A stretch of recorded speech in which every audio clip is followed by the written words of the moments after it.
বাহিরে তার অনুসারীগণ অবস্থান করলেও তিনি মসজিদের দরজা বন্ধ করে ভেতরে একা 40 দিনের মেয়াদে চিল্লায় বসেন।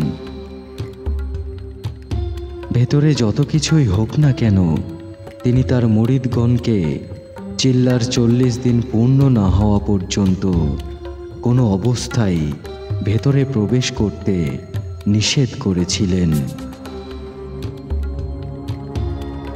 কিন্তু শেষে ঘটে যায় মর্মান্তিক এবং অলৌকিক ঘটনা।